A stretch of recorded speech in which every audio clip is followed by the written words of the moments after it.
Bonsoir, le flash de ce lundi.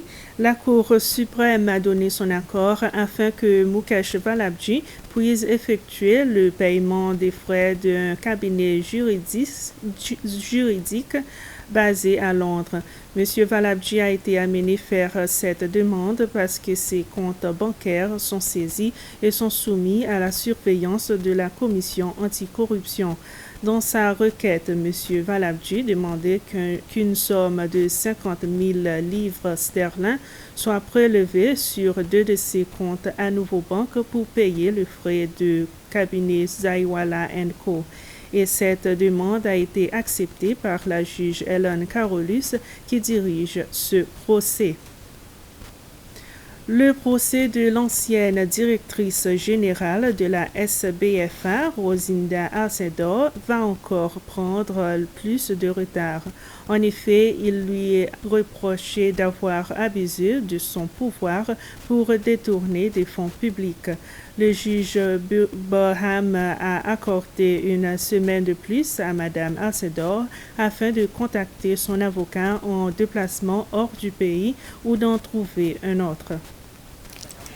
C'était aujourd'hui que la Cour suprême devait commencer à écouter les témoins dans l'affaire inculpant Rosinda Alcindor pour abus de pouvoir et détournement de deniers publics lorsqu'elle dirigeait l'ancienne agence de financement des petites entreprises SBFA. Ce matin, le procès n'a pas pu débuter en raison de l'absence du pays de Mme Samantha Clay, qui représente Mme Alcindor, et M. France Monté, qui la remplaçait, a déclaré ne pas être en mesure de commencer ses procès parce qu'il représentait simplement sa collègue. Mme Aglaé avait déposé une motion contre les agents de la Commission anticorruption et CCS dans ces procès.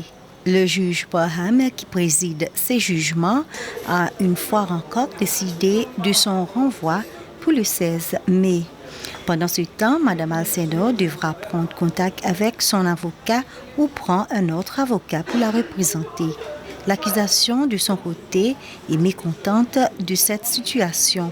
Mme Lisa Thompson, qui représente le gouvernement, a dit à la Cour que cela n'est qu'une tactique pour essayer de faire traîner cette affaire plus longtemps. Les nouveaux tarifaires qui ont été approuvés par le Conseil des ministres rentreront en vigueur dès que les régulations seront publiées.